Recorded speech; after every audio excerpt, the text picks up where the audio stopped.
Hi, I'm Robert Benedict from Black Dog Custom Paint and Airbrush in central Utah, and I'm here to introduce you to a highly specialized form of airbrushing that hasn't been addressed in books, magazines, or videos. I'm talking about micro airbrushing. Micro airbrushing has several important uses, some of which include photorealism to achieve minute details, hobby applications that require the painting and detailing of miniature or small-scale models, the ability to paint micro-size embedded images into your artwork, a very hot trend right now, the skill to execute the finest detail possible with an airbrush, to further enhance and sharpen your airbrush skills, and many more uses. And if you think it's hard to paint 2 skulls inside the space of a quarter, I'm going to show you how to paint 10 in the size of a dime. Now let's get started. Right here I have my circle the size of a quarter, and right next to it my circle the size of a dime. Now I'm going to show you how I can put 2 skulls in the size of the quarter, and I'll bet more than 10 in the size of the dime.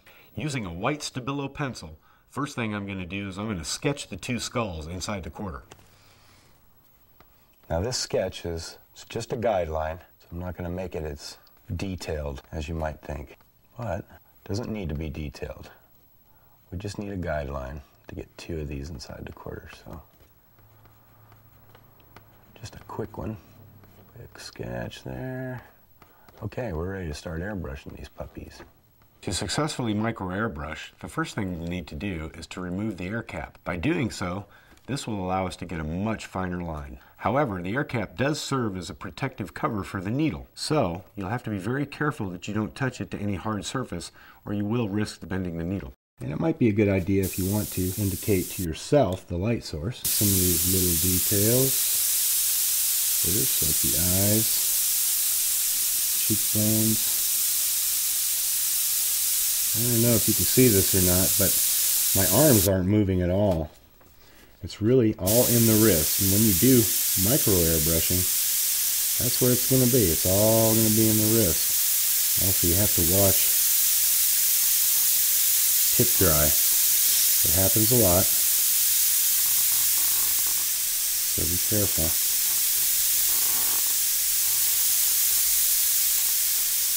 I have people that look at some of these itty bitty skulls and they say, "Oh man, did you do that freehand?" And I say, "Yes, I did, man.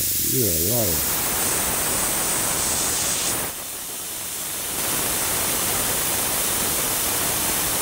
You saw how the paint kind of spread a little bit on me. You have to watch that. You're working with very thin paint right now, and it dries up on the tip. Again, this is just a really, it's rough, but you're going to see how this comes to life. I'm going to make it you don't have to be really super careful at this point, because we're going to go back with black and get the dark areas. Just want to get some base.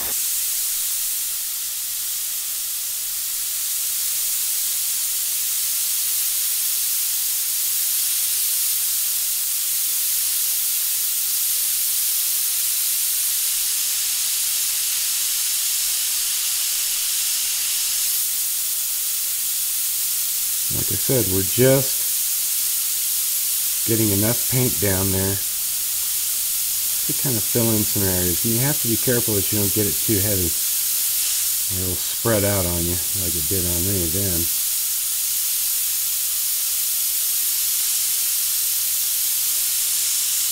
What I like to do is just to get a nice even coat on everything.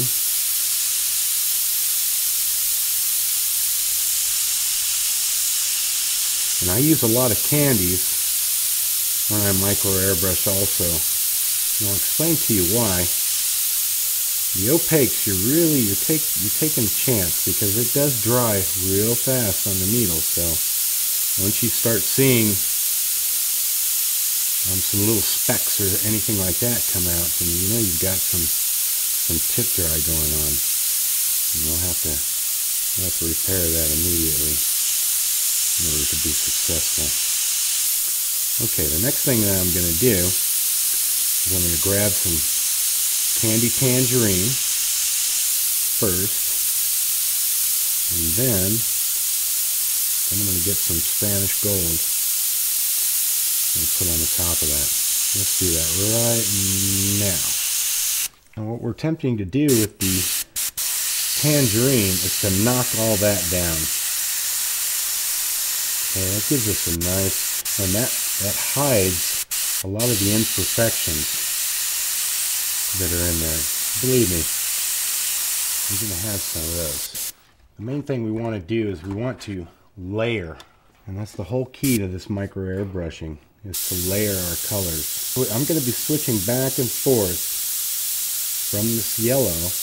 Now you need to know that these airbrushes are extremely responsive, so it takes your patience. You're going to have some patience with this.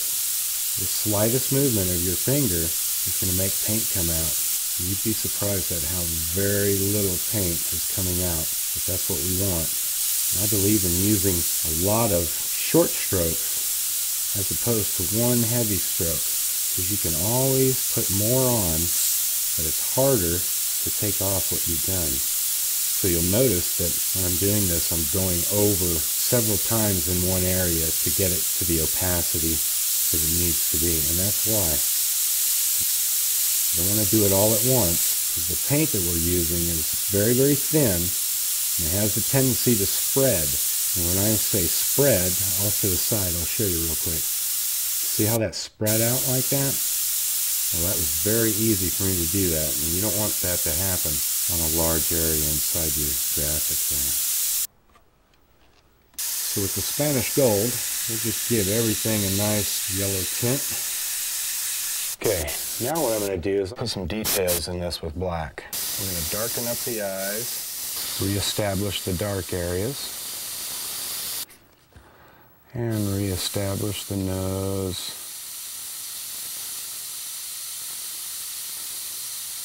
On both skulls.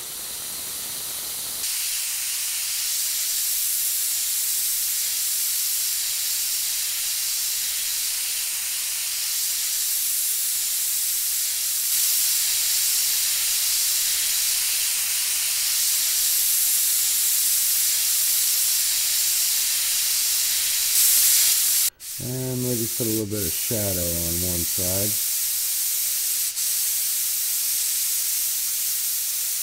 Get rid of that mistake.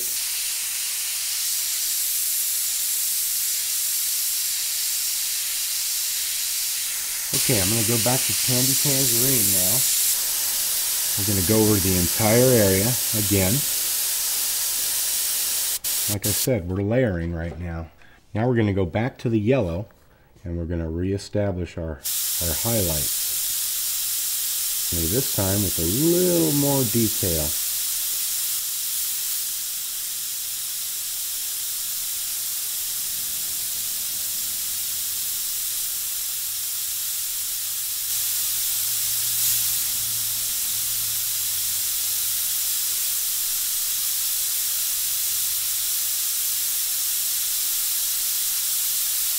Remember, this airbrush is extremely responsive, so it's going to do exactly what you tell it to do. It might do it at the wrong time, so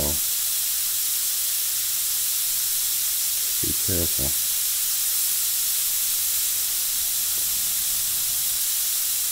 Like I said, periodically it does dry up on the tip, so you'll have to get that off. And what I like to do is flush it by spraying it wide open off of what I'm working on. It gets things flowing.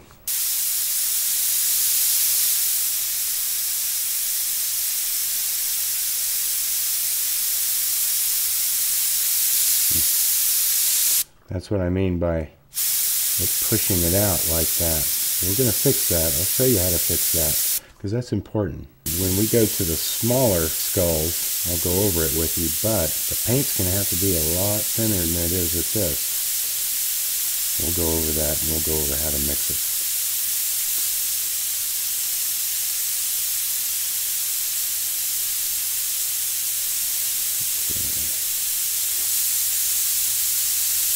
Okay, now we're going to come back in with a Candy Tangerine.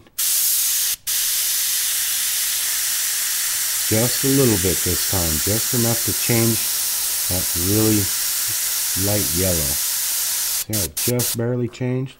We're going to come in here and We're going to repair this area with the tangerine. Again, we might have to flush it. Alright. Just reaffirm some of these darker areas.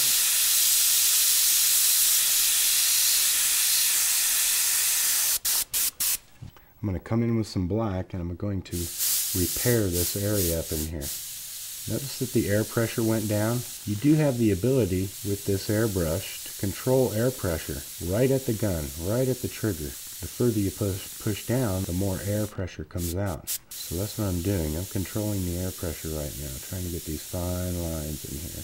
And I'm just doing the detail work. I would say there's probably maybe 10, 15 psi coming out right now. Now the other thing that you're going to have to do periodically is to shake this mixture up, because I've thinned it way down, and what it likes to do is it likes to settle in the bottom of the cup. When it does that, it gets heavier, and so it doesn't want to spray as good. We're going to do that right now. One thing we'll need to do before we shake it up is to plug the vent hole. If we don't, you'll have paint all over the place. So that's what I'm going to do now, and then we'll just give it a little shake upside down. And anything that did settle to the bottom is now shook up. Make sure you clean it off, clean your hands off, because sometimes it likes to leak out. Next, we'll test it off to the side. And now I've established that I've got a good airflow, or paint flow, and we'll go back to what we're doing. We're establishing some teeth in here. See that? You have to be very careful. And we're going to do a little bit of shading up in here. It doesn't take much. If you're going to try this, don't try it on the customer's stuff first. Get yourself a practice panel. Then the last thing we're going to do is, I always like to put some cold colors in the shaded part. And now that I've got the blue, I'm going to add some blue here to the shaded side of these skulls. Just a hint. And it does dry up, just like the other colors, so it may do that fairly fast on you. Ooh.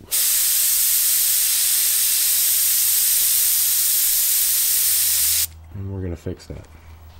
Kind of actually glad that I made that mistake, because we want to show you how to fix stuff.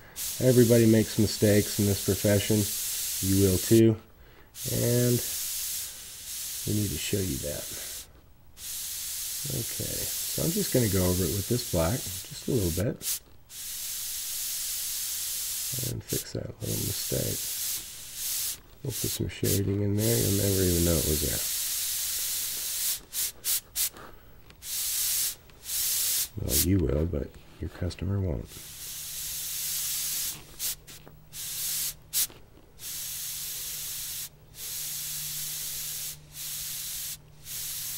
A little bit in the teeth there.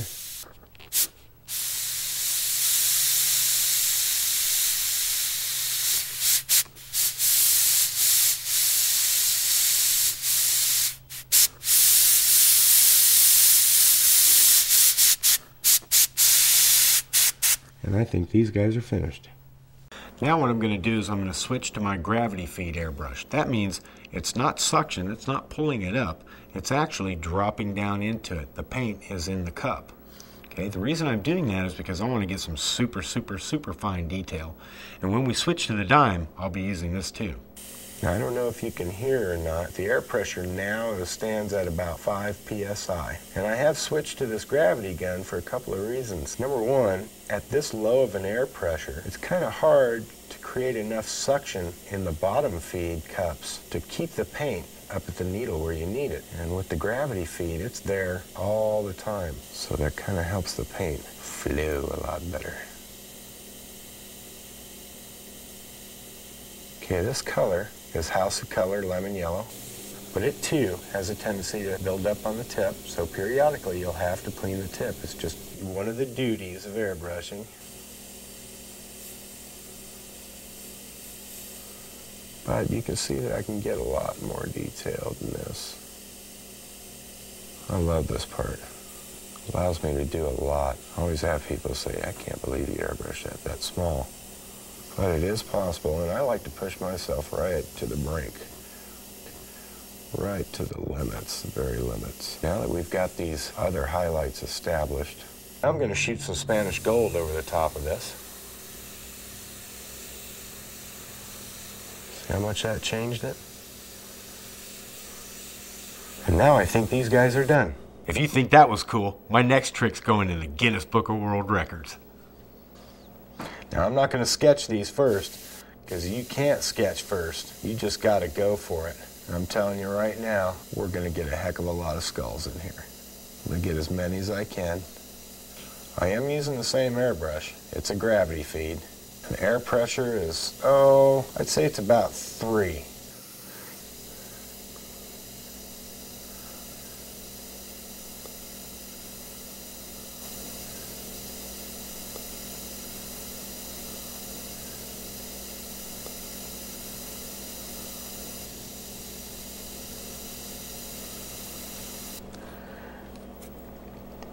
Now with this, you do have to clean the tip off fairly often. I'm going to put different size skulls in there. I know I told you I was going to put 10 in there, but I think I've changed my mind. I think one of you guys are going to end up putting 10 in there, so I'm going to have to do you one better. I think we're going to go for, I don't know, let's go for 20.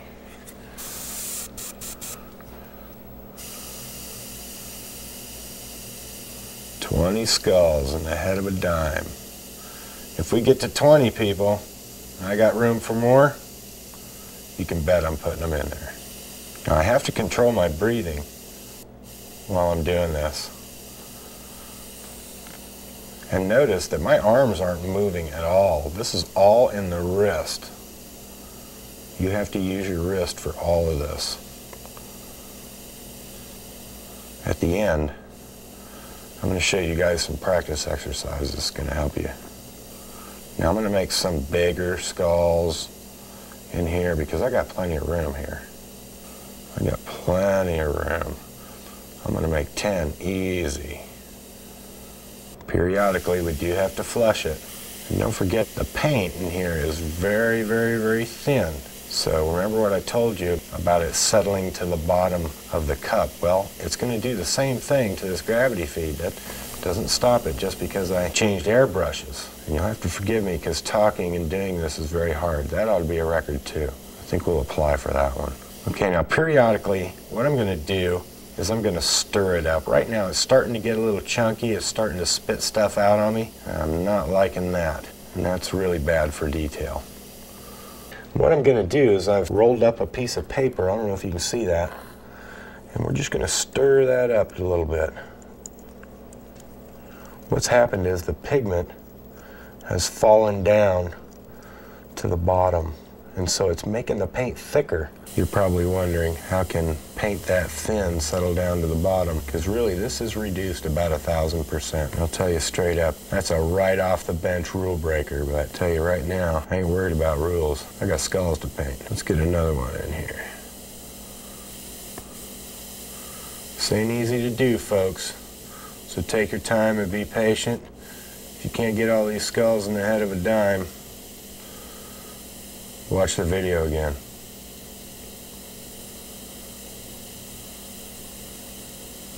Look at those little bitty eyeballs. This is not for the faint at heart.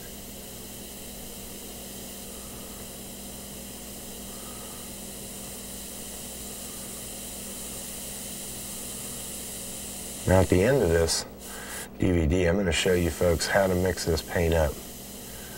But for the most part, you're going to have to experiment with mixing it up and the consistency and the air pressure and find out what works for you. I'll tell you what works good for me, and then you can go back and take that back to your shop and see if you can do this. And by golly, if you can get 20 heads in a dime, I want you to send me a picture, please. I might even come out and visit your shop.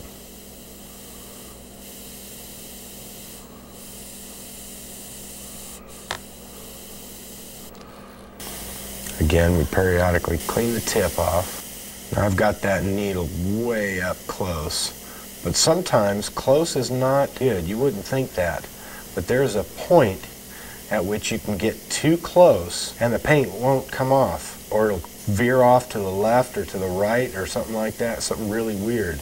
And I think it has something to do with the air bouncing off of your surface and coming back and just blowing your paint everywhere. So you can't get too close, even though you might think that getting closer is going to get you more detail. It's not always true.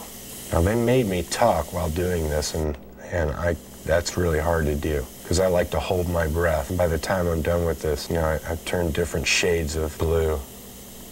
Now that you've got the idea, I'm going to finish the rest of these off camera, but I'm going to count them first. 1, 2, 3, 4, 5, 6, 7, 8, 9, 10, 11. Yeah, I think I can get 25 in there. And notice how I'm using the black background as my eyes, because this is tough to do. Much less go back and try to put eyes and stuff in it. So I'm going to use my background as an advantage there. I was actually shooting for 10 skulls inside the head of a dime, but I got 23, and that's a personal record. Now I'm going to take Candy Tangerine. We're going to go over the entire surface.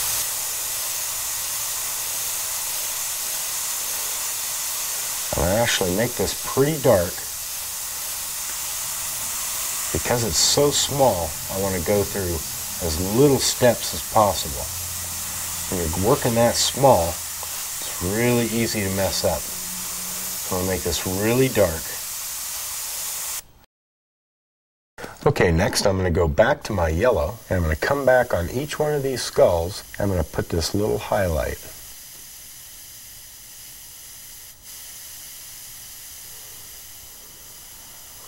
We're going to highlight around the eyes.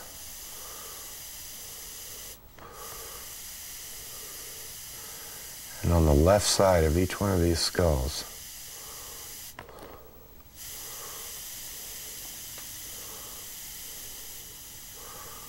For all intents and purposes, this is our detail.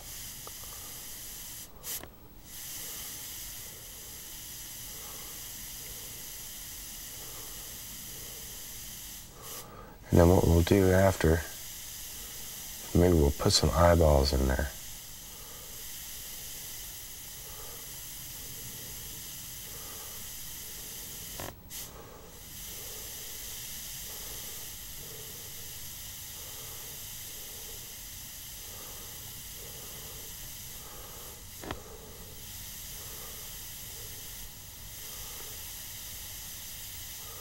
Again, we'll have to clean off the tip of our airbrush periodically so we can get a crisp line. As crisp as we can, anyway.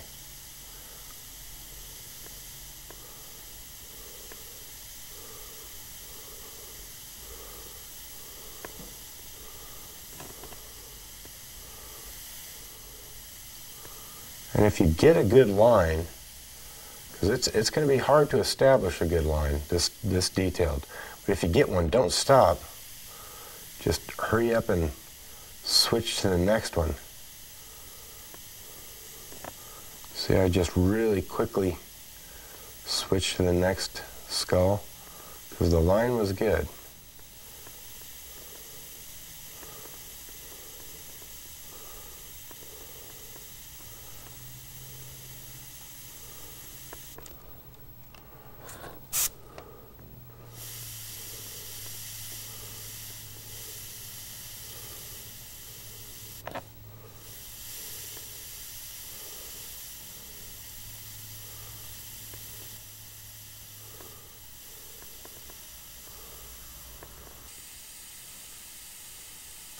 Okay, we're just about finished here with the last highlights on this.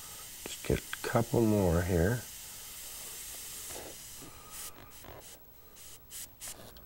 Boy, that was a lot of fun.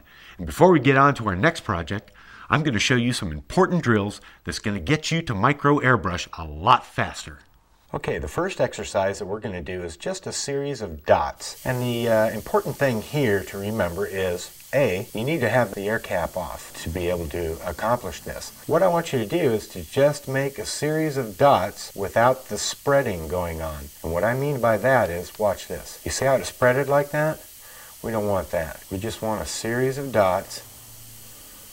And this is going to require a lot of patience and some skill on your part, because this airbrush is really, really, really responsive. And if you use the gravity feeds, any of the gravity feeds by Iwata, they are extremely responsive. And depending on how thin you've got your paint is going to depend on how these dots turn out. Just dots. Okay, as soon as you get opaqueness, go on to the next dot. This is kind of tough. If you'll notice, it's happening to me, that spreading. But just keep going. If it spreads on you, don't get discouraged, go to the next dot. The next exercise that I want you to do is a spread. We're actually going to make a circle. Watch this. Isn't that cool?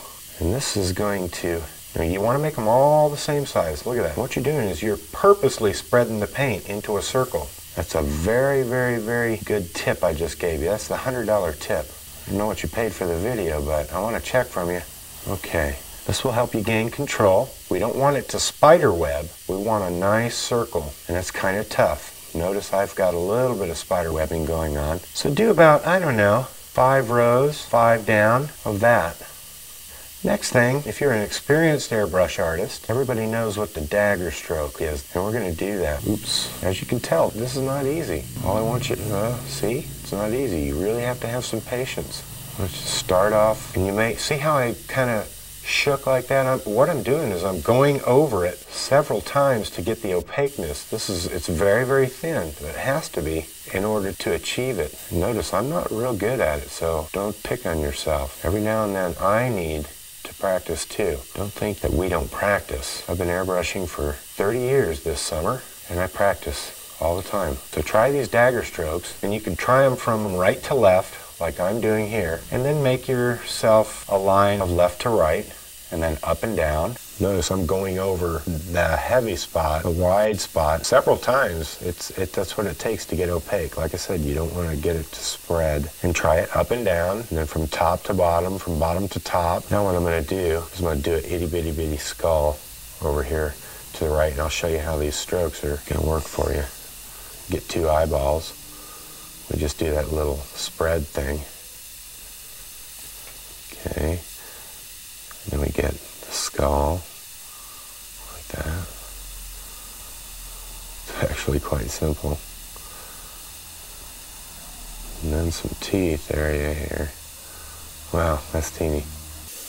Okay, a lot of people ask me if I tape a magnifying glass to my head or something, but I don't. What I do have is magnifying glasses on. They don't magnify it a lot, but they magnify enough to where I can see what I'm doing. You might want to consider that when you're micro airbrushing if you can't see this, or if you're an old guy like me.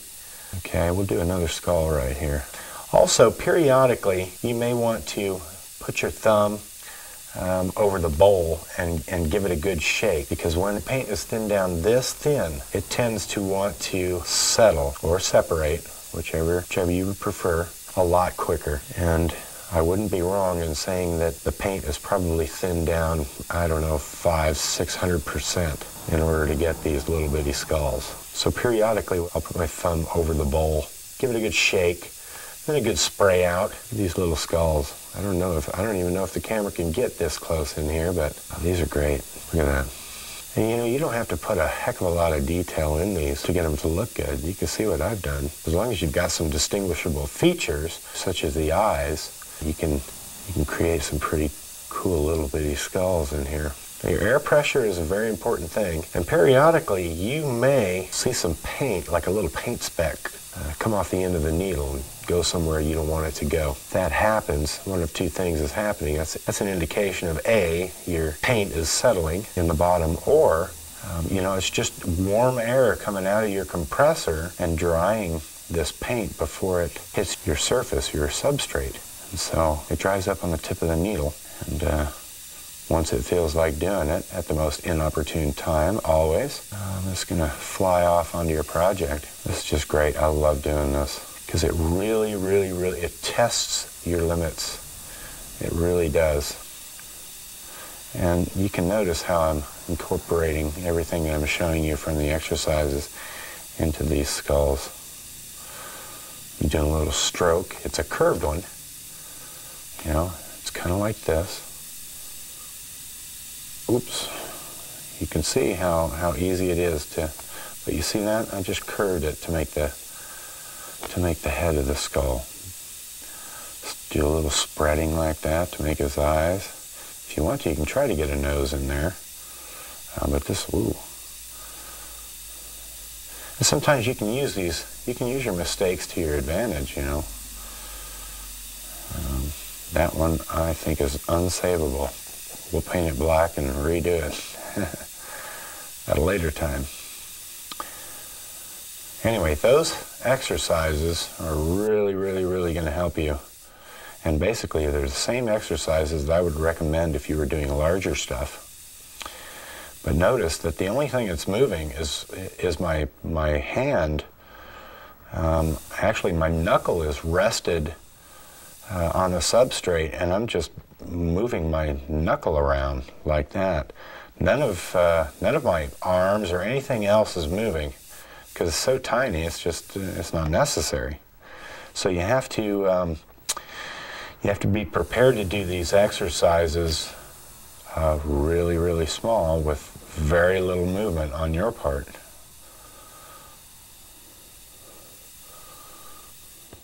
And if you want something very dark, you have to go over it. I mean, I'm going over that 1, 2, 3, 4, 5, 6, 7, 8, 9, you know, like 10, 12 times to get it opaque.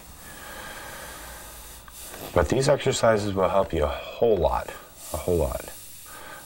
And like I said, do these in every direction. And you'll have to experiment with your paint.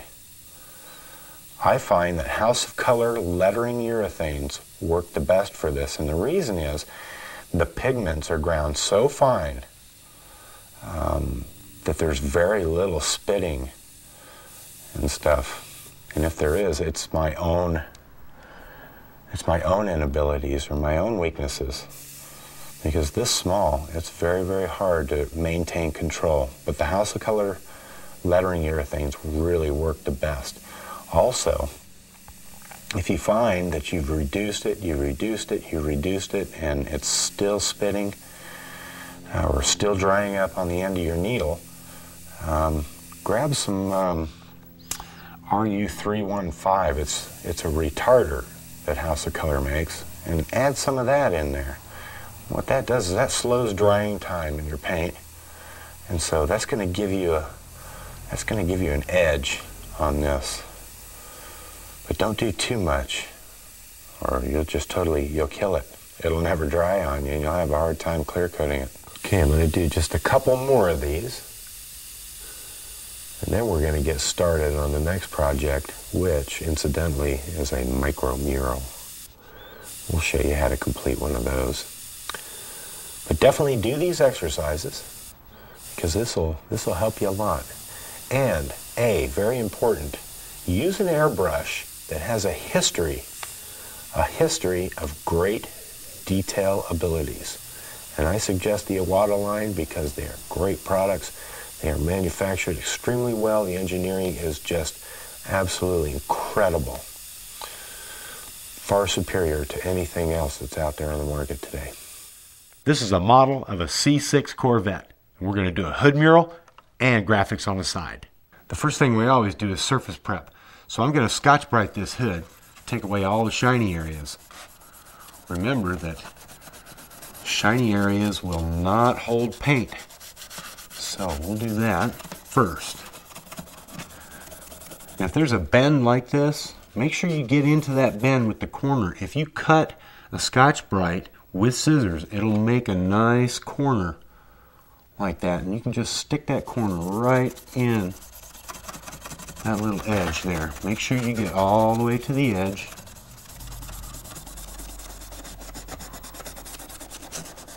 And around this edge and these edges too, because when we clear coat, we want to clear coat a little bit on this edge too.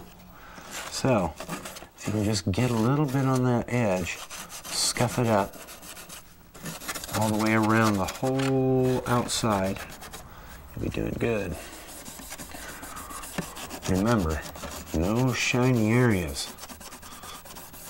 Shiny bad, dull good. Okay.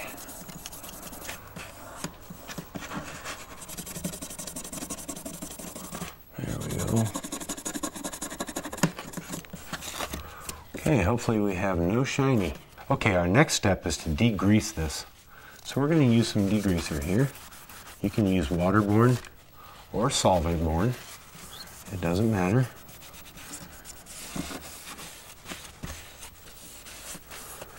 Okay, get it really good, scrub it. And then with a dry paper towel, you're going to dry it off as much as you can with the paper towel. Then you can, if it remains wet, you can use your airbrush to blow it dry like this.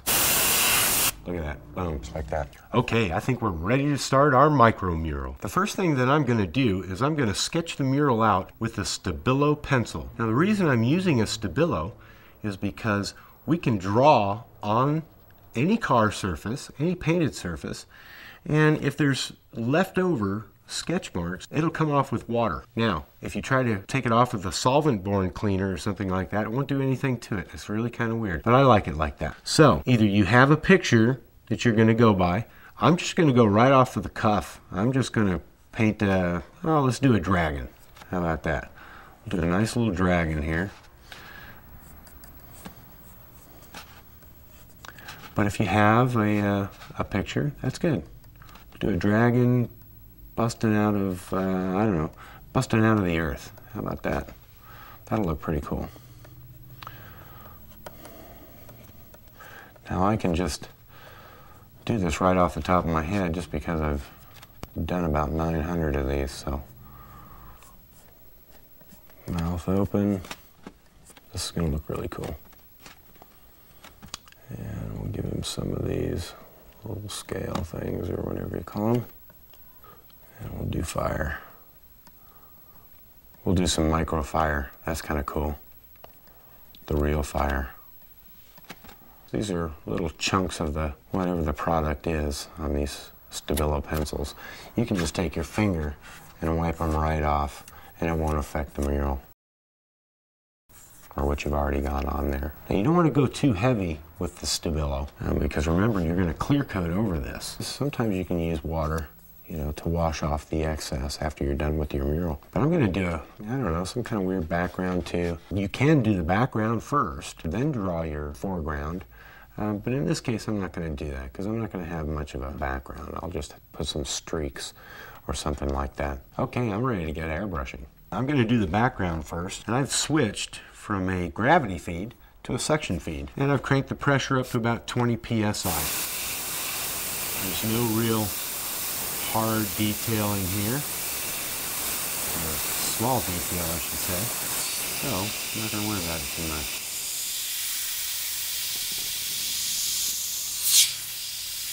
I'm going to do a black background, and it's going to kind of radiate out. We'll put some violets and stuff like that in, but right now it's so small. Okay, get in here.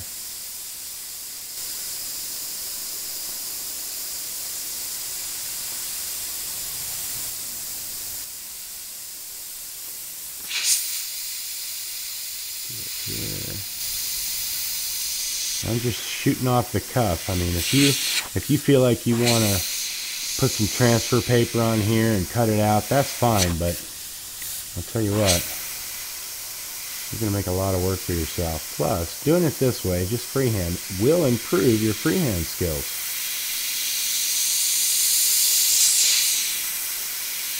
But again, don't practice on a customer's model. Get your own model, or just get a piece of metal, from the junkyard, an old hood or something like that, and practice on that. But again, practice makes perfect, so.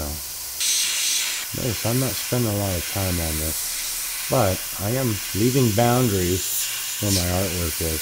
Now this is House of Color Black, BC26. Alright, I'm going to go to another color now. I think I've got all the places. Well, let's do a little bit more here. Trying to get a little bit of contrast. Make it sometimes you got to clean the tip off. Gets built up on there. There we go. See how easy that was?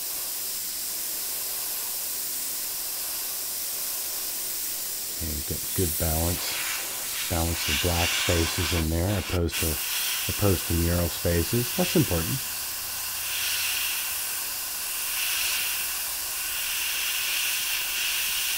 Chunk going right there. Okay, I'm going to switch colors now. Okay, now we're going to use House of Color SG108. It's called So Blue. And before, I had told you that the black I was using was BC25 or 26. I'm sorry, BC26 is white. The black is actually BC25. I get them mixed up sometimes.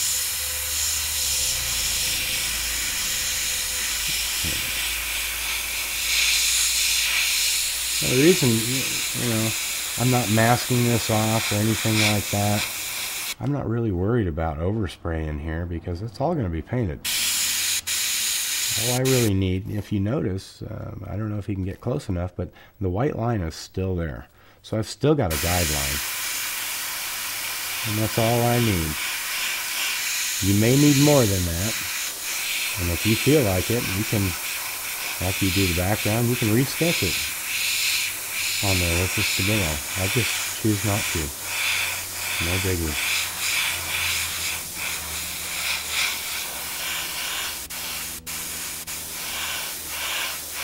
Okay, we're done with the blue. Now we're going to use yellow. It's lemon yellow, House of Color SG101. And I want some of this yellow to be in the dragon here. Then I want some of that yellow to be at the bottom of the black. I think I want it to look like he's coming up out of a lava kind of thing. So what I'm going to do is I'm going to go ahead and paint the dragon as yellow as I can get it. And what I'm going to do is not worry about the overspray, turning that black, a little bit grayish. Because what I'll do is I'll put some candy over that, and it'll look really cool. When we get to that part, I'll show you. A little bit of yellow in this guy. For the most part, I think we can make this dragon red. Also, some lighting and stuff coming from where he's coming up out of the earth, so let me do a little bit of lighting here. And again, it's rough. Notice I'm using the Eclipse, which is a suction feed. I haven't gone to the gravity feed yet, because it's not really necessary for me right now. I'm not doing a whole lot of detail at the moment. But when we get to there, it's going to look really loud.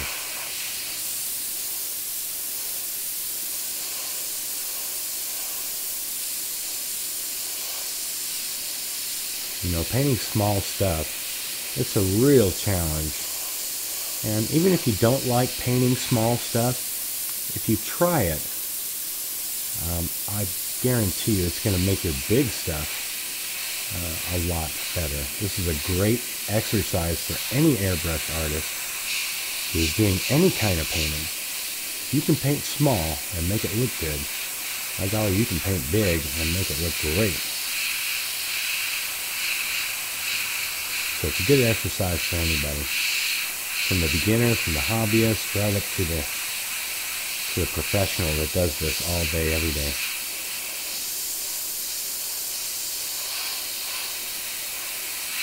Now, I don't do miniature stuff all day, every day, but when I have to, and I'm called upon to do it, it's good to know that I can. The other thing that's good to know is that there's tools out there that can actually do it. Years ago, the airbrushes we had were not of this caliber. This is very high caliber airbrushes, very high caliber equipment. And so I'm just really thankful that these guys put the time and the effort into producing such a quality product. Makes my work easier.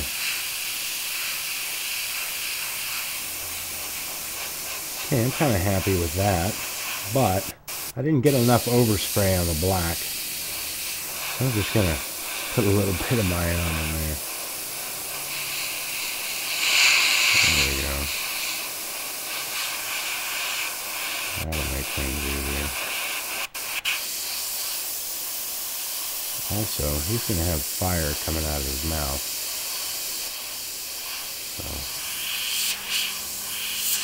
let me just get that while we got the yellow in hand.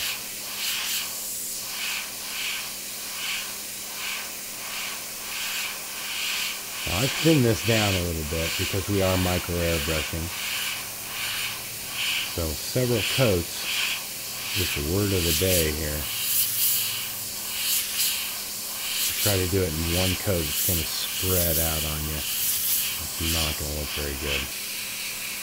Now when you're micro airbrushing,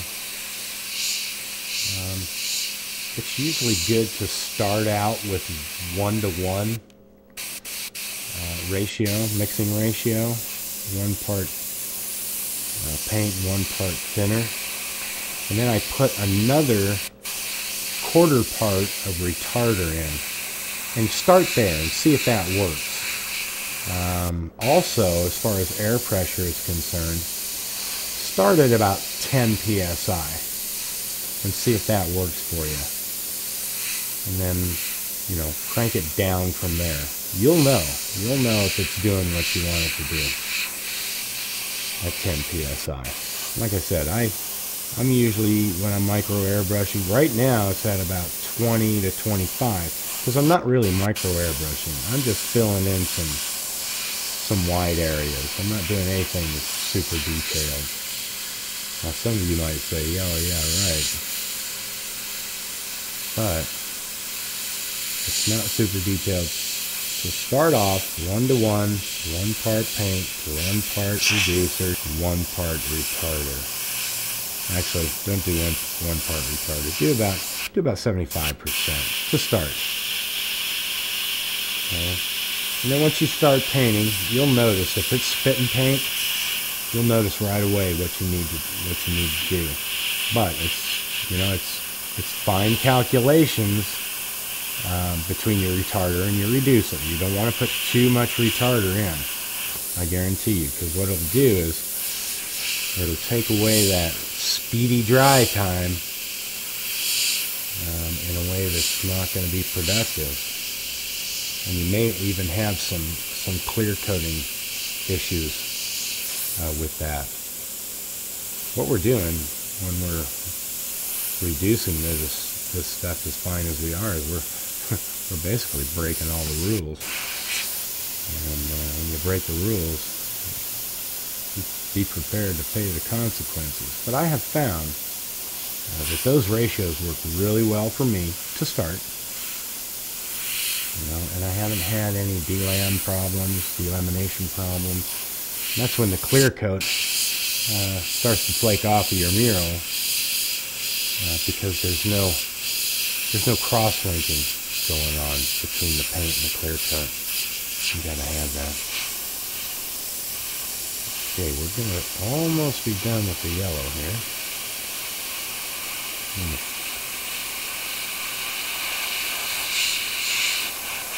Okay, I'm done with the yellow.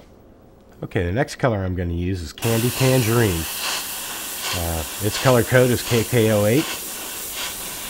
And we're just going to blend this up a little bit from the bottom and a little bit here on the top.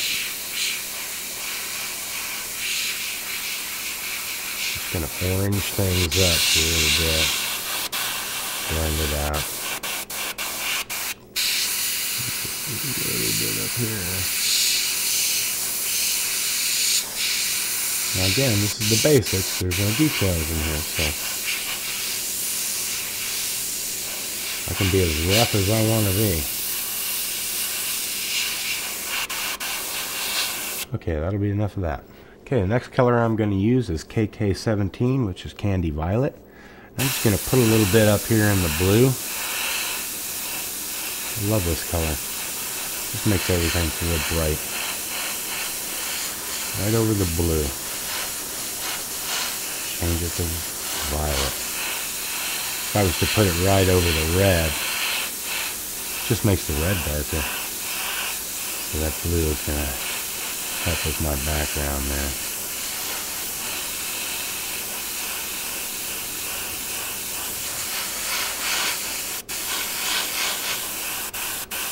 Okay, it doesn't take much of this, so we're done.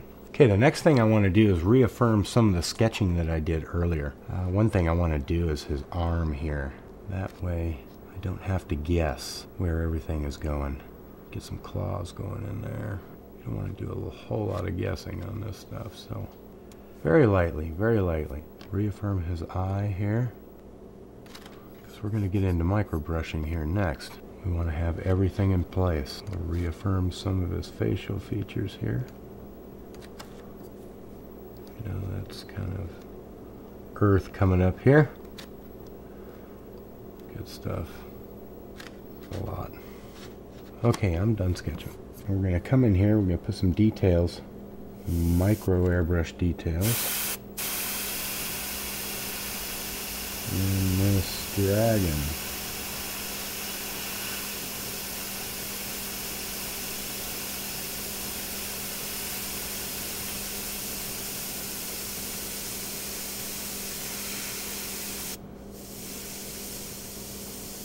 You can regulate your air pressure at the airbrush.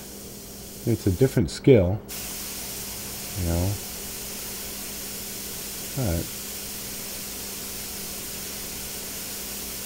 probably you can get 2 psi out of this.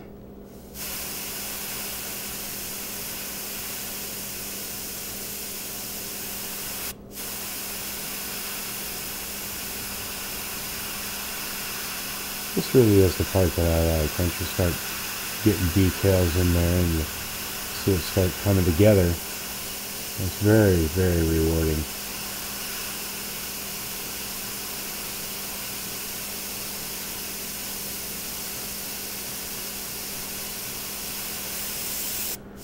Okay, the details we're putting in here are just, you know, stuff with his mouth, get around his eyeball, stuff like that. The dark areas, some of the shading and stuff like that can be done at this point.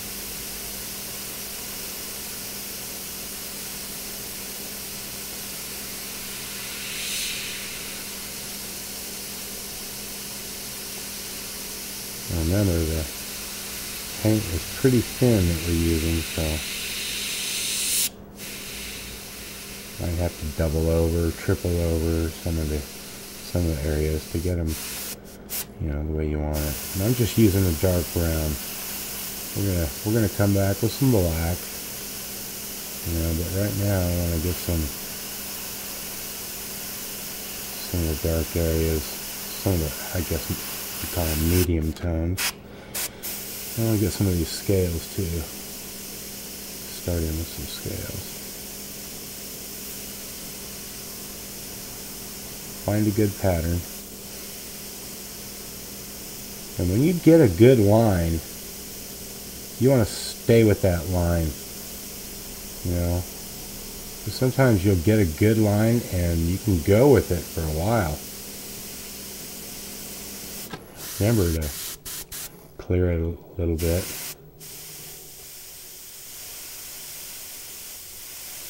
Occasionally. There we go. See, we're getting a good line there. And you're going to have to stay with that good line.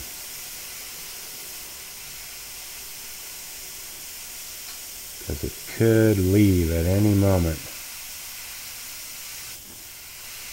It really is a gamble. But once you get a rhythm going, like with these scales, if I get a rhythm going, I'm going for it. Gotta stay on it, baby. Okay, so we got build up. That took care of my rhythm right there. But reestablish it and go on.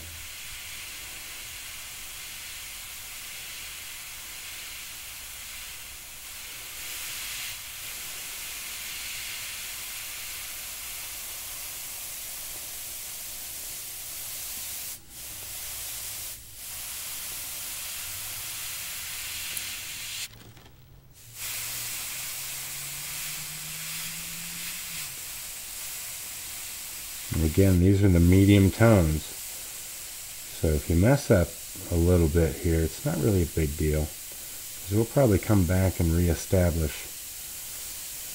some of these areas with either darker or lighter colors, or both. Now I'm seeing some little specks come out, and more than likely the paint is just not thin enough, but I'm not going to thin it down. I'm just going to kind of take my chances because I want the brown. I don't want to have to go over these scales 2 or 3 times. I want them to be dark enough.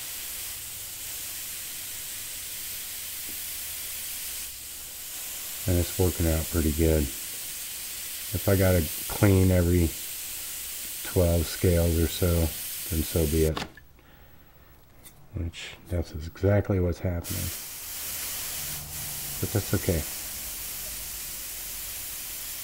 I want to be able to do this in 1 stroke per scale.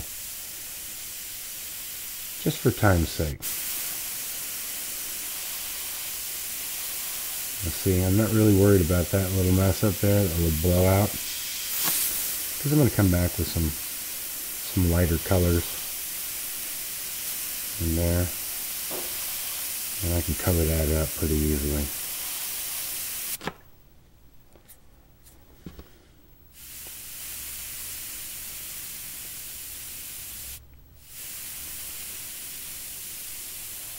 You see, once you get a line, you got to keep it.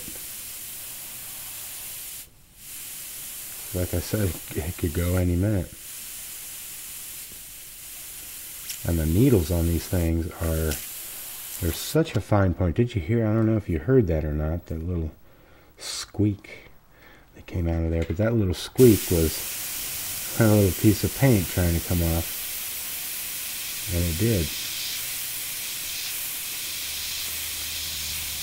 I'm not going to get too detailed up in there with this. Not with this color anyway. Let's put it that way.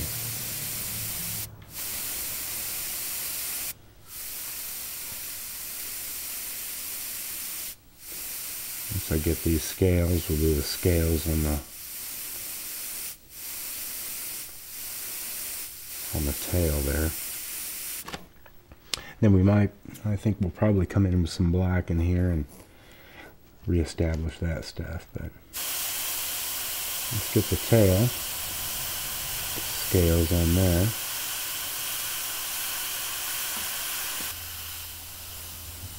Outline of these scales. And really, this dark brown is not, you see that little spit? I already did it like that. As soon as that happens, you know it's gonna, you gotta wipe that tip off. But if you can get to it before it comes off, that's even better. Okay, I'm not gonna worry about the detail up in there. We can get that with a lighter color. But I want to do a little bit more up in here.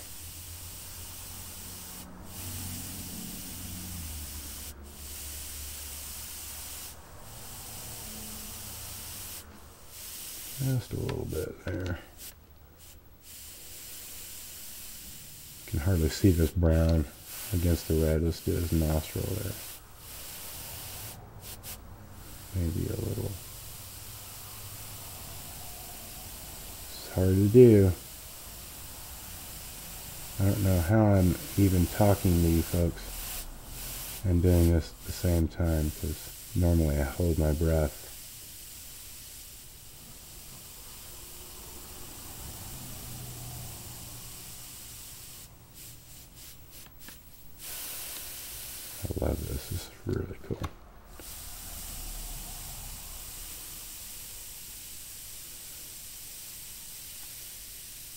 Okay, I want to put a lighter color in here, so we're going to stop.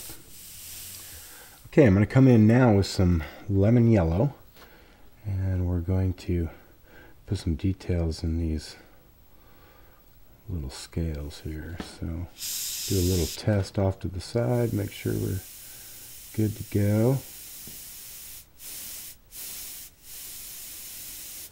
So I'm going to highlight the bottoms of each one of these. Now I can tell already that my paint is way too heavy. Too much pigment in there. Okay, I added just a little bit of reducer to that mixture, and now we should be good to go. Oh yeah. Now we're looking good.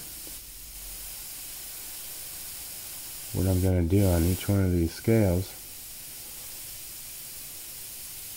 is give it a little highlight.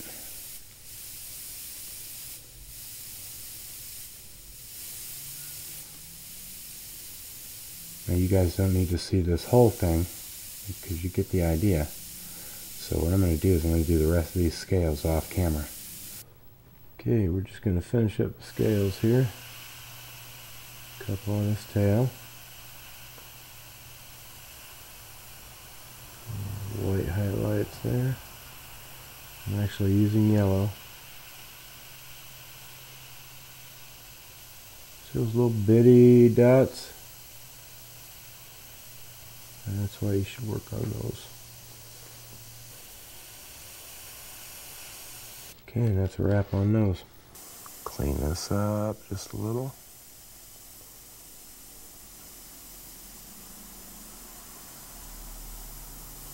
This is the point at which you really want to use this brush to its full potential. Put any shading you got to put in. Make sure it's mixed up right.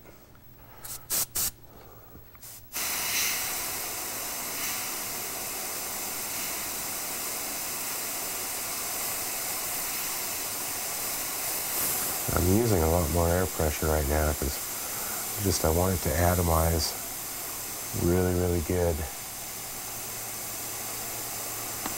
I'm not so much interested right now in making some real fine details, so I am doing some shading. So I want it to atomize.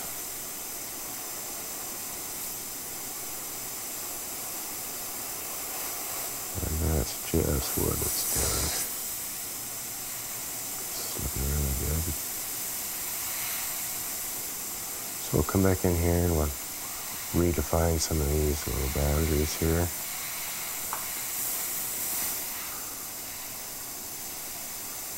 Redefine that horn.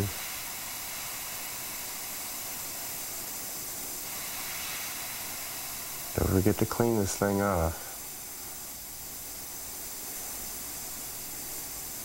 periodically.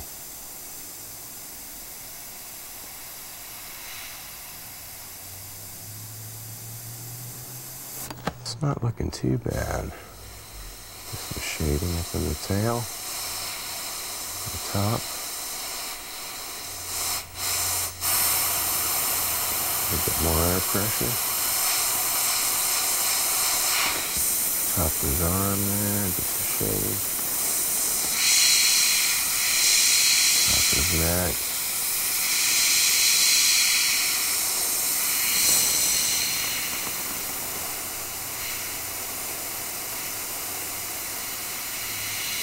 Notice it's all in the wrist.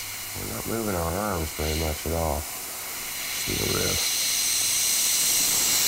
Not moving the arms here. You have this all over the place. I'll tell you right, when the airbrush is working just right for you, this can be a real pleasure. But when it's not, it can really tear you up. It's not doing too bad right now.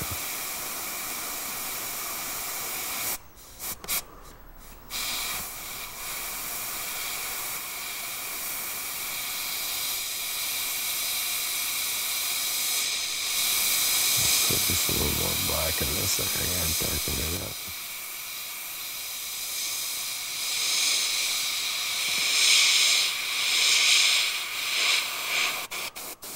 Okay, so you guys can pretty much see where I'm going with that. What I want to do is I want to put some final white highlights in here.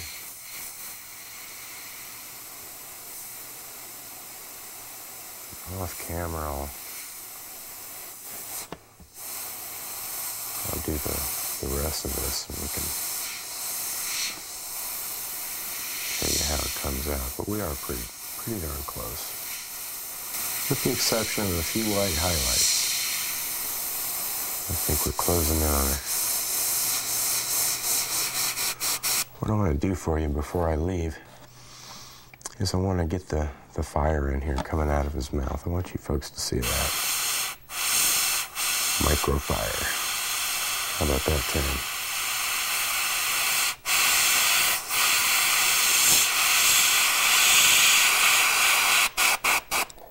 Okay, let's define that bottom chin a little bit more.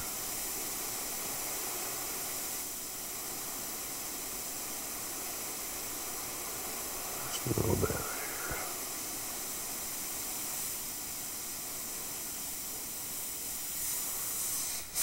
here. Okay, now let's do some microfire. Okay, I'm going to come in here with some lemon yellow. That's the color lemon yellow. And we're going to start off by making a few licks of fire coming out of his mouth. Look at that. That's pretty cool.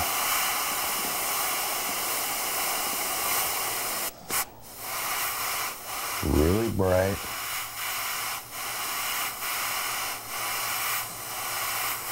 And I actually mixed this a little bit thicker just so it would be really super bright. We're going to go over it with some candies and tone it down a little bit. What we'll do is put it up on here really, really bright at first. Those candies will tone it down a little bit. Then we'll come back with some more lemon yellow like this. Only we'll thin it down quite a bit because we just, well, you'll see. This is going really good.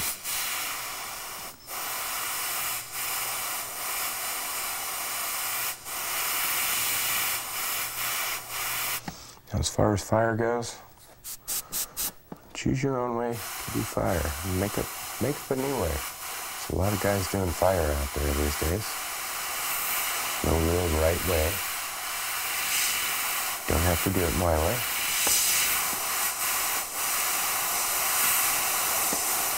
I just happen to like it.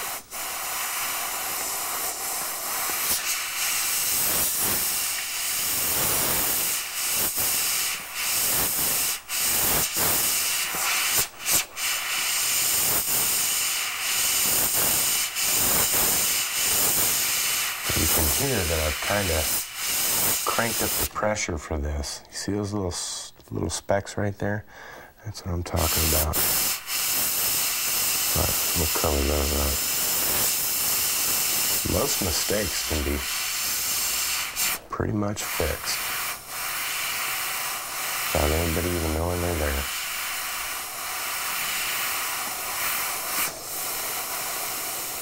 You're just going to figure out how to do it. Use your creativity, and you will. You'll notice I'm having to clean the tip off quite a bit, and that's because I mixed it pretty thick. When I said that I mixed it kind of thick, what I meant was that I didn't reduce it as much as I normally would to get those really, really fine lines. Okay, I think we're done with that bright yellow. Okay, now we're gonna put some candy tangerine in there. Right along the edges. Just on the edges there. While we're there, we're just gonna kind of darken it up right in here.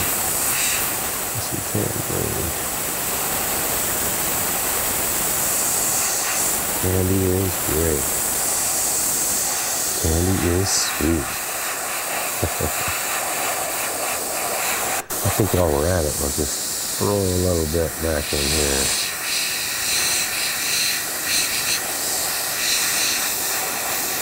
kind of shake this guy up a little bit.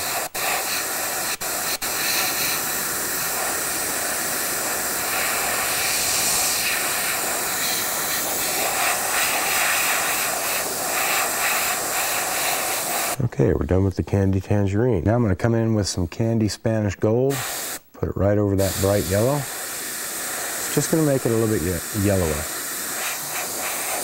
See that? Hardly a change, but enough. Okay, as before, I said I was going to over-reduce that yellow again and use it up in here, and that's just what we're doing.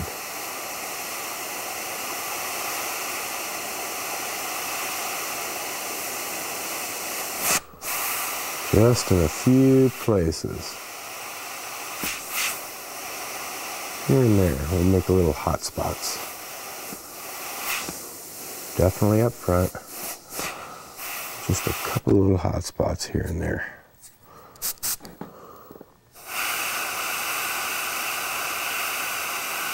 Just a hint. Trust me, that's all it takes.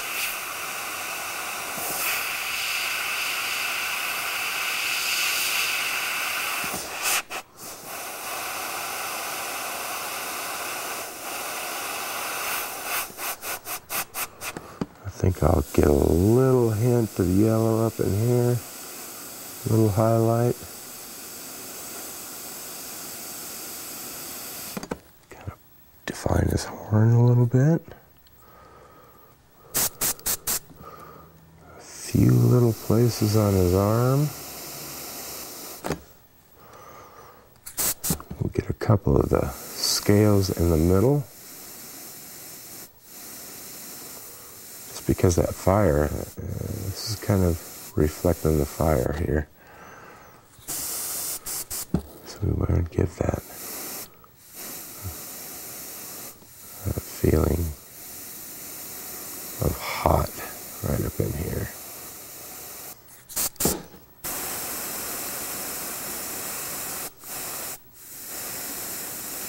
See how easy it is for that to spread? But it doesn't look bad, so you know what? I'm not going to worry about it. It's very, very small. I think I'll put a little bit right here.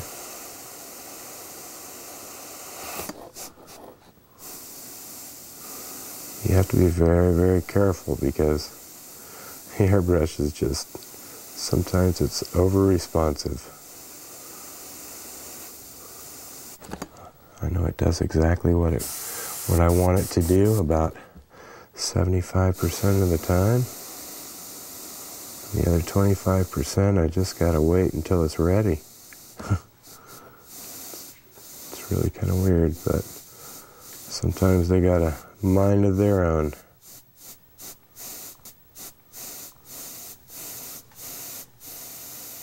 Put a few little highlights up in his neck. It's actually looking pretty darn good right now for a micro mural.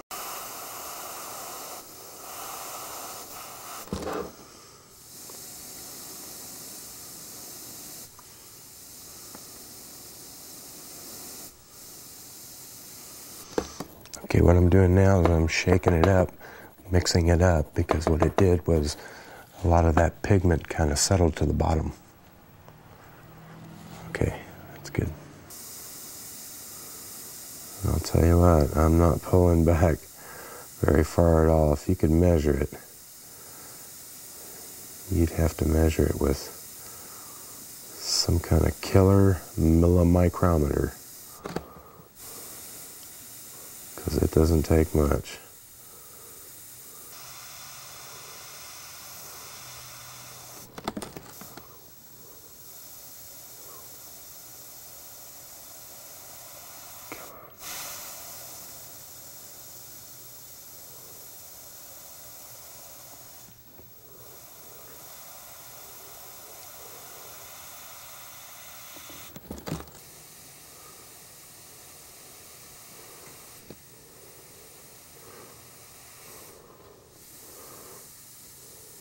I'm going to come back in with my brown right now. I'm going to make this earth part. It's right here.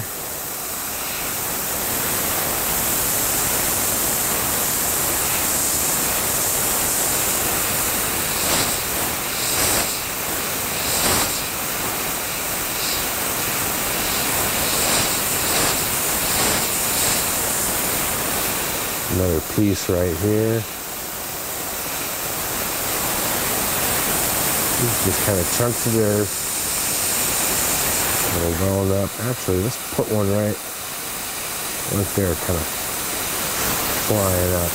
And we'll outline these in a dark color, maybe black. There's a chunk right back here that you can hardly see. A little bit of tip dry there. We'll take care of that. Notice how it just stopped working on me. Paint just stopped coming out. And once I got that little chunk off there, it's just magic.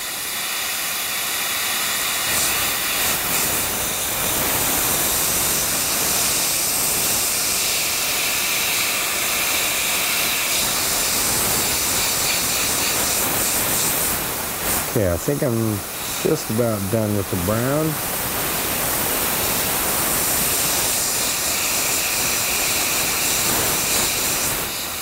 I think there's a chunk behind there here, behind his arm. I'll just blend that out. And let's get another little chunk right there.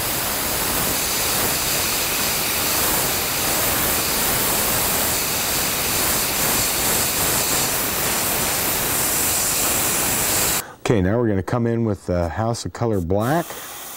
Do a little outline on this stuff.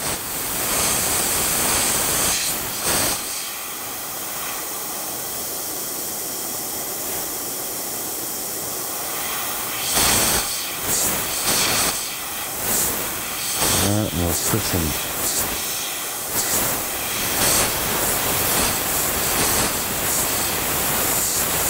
cracks in the earth there.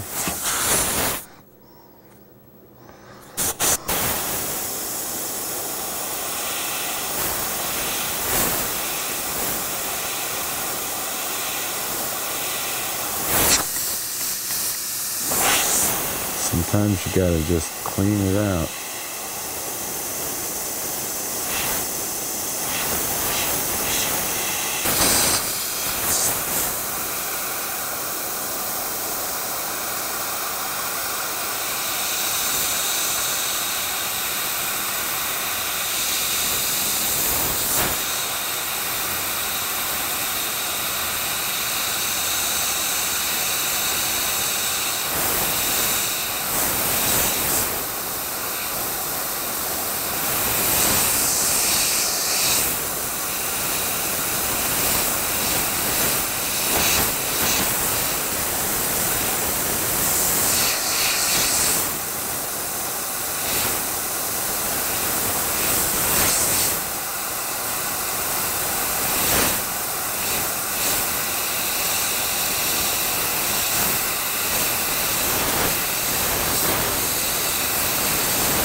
I'm actually going to get rid of this part. I don't think it really belongs in there.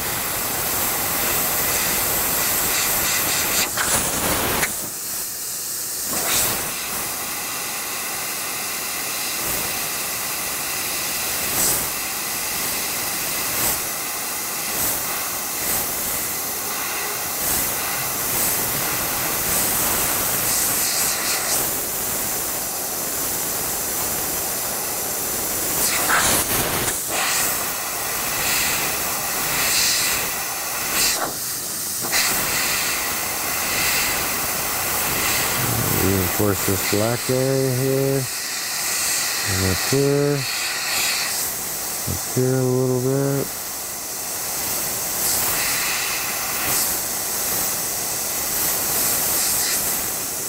bit right there.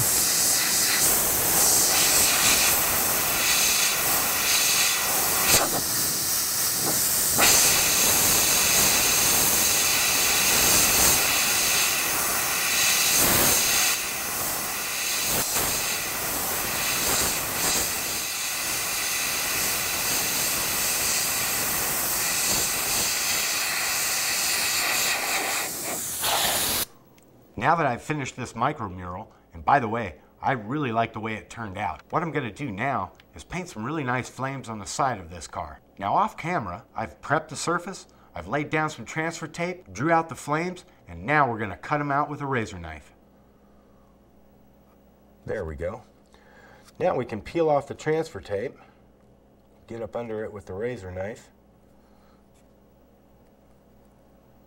There we go. And by the way, when you're working this small, you have to be very, very careful. You don't pull out the wrong stuff. Okay, here we go. Let's see how we did. Look at that. That's coming out really, really nice. Very nice.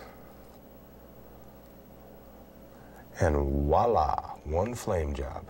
Now we're going to paint it a nice fade. Using House of Color white, and that's BC26. We're going to lay down a little white base coat first. Not too heavy, because we don't want a real thick edge on these. Just enough to get it white.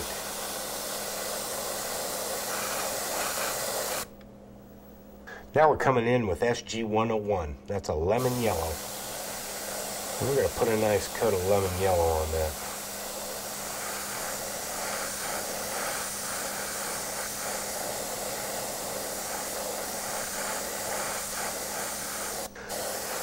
Okay, you got to make sure that this is dry between coats.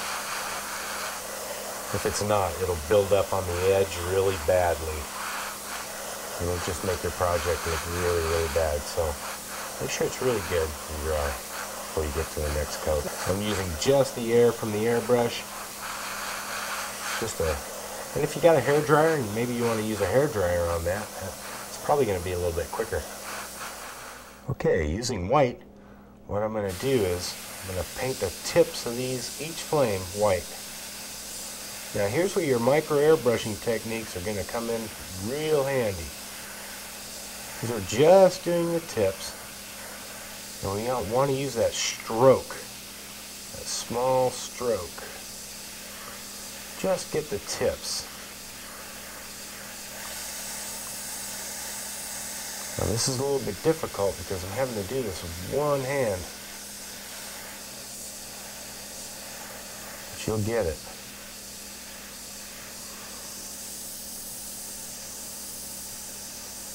Unless you can strap this car down.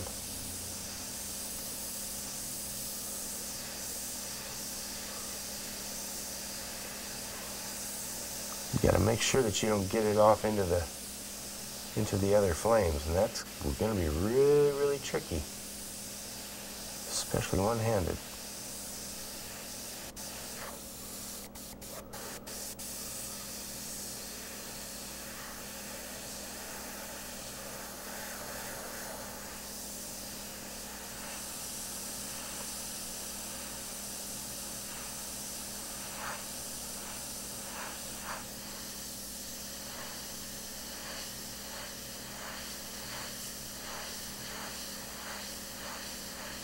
Okay, the white tips are done.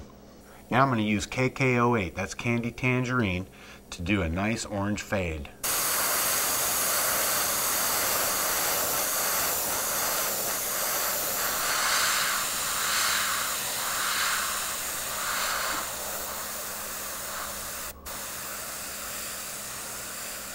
Very nice. Candy Tangerine with just a little bit of opaque black in it. And we're going to put a little dark shadow right there underneath each one of those loops. You see that? Basically all it is one of those dagger strokes. Curved dagger stroke. We'll do that one. We'll do this one. We want to stay just off of the tape. Let's do this one up here. Notice we're just off the tape. We're using a little bit of a gap right there. Leave that gap. See that? That's what we want. Okay. Get the other ones a little bit darker. You may have to go over this 2 or 3 times, but that right there is just what we want. That's what this is all about. It's going to take some time and some patience. Do that one. Let's do this one. If you have to hold your breath while doing this, do so. It might keep you a little more steady. I have to talk during this, so I don't have a choice. And I think this looks great, so I think we're going to wrap this up. Next thing we're going to do is we're going to peel this off and see what we got. I like to peel the outside first, as much as I can. Oh, this is going to come out real nice. I'm real happy with this. Nice and clean. Nice and clean. That's the way we like it.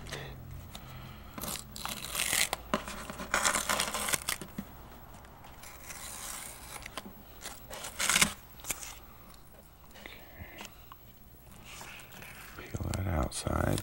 That's looking really good. Then we'll get the loops. Just get right up under the loop with the knife. You don't want to cut. You want to cut the surface, so just get right up underneath the tape with the knife. And you always want to peel it back on itself, just in case there's an area that didn't get prepped really good, because if you don't, it will pull the paint up with it. So always pull the tape back on itself. This is an exploded version, but pull it back on itself, just like that. If you go straight up like that, you'll risk a chance of damaging your work.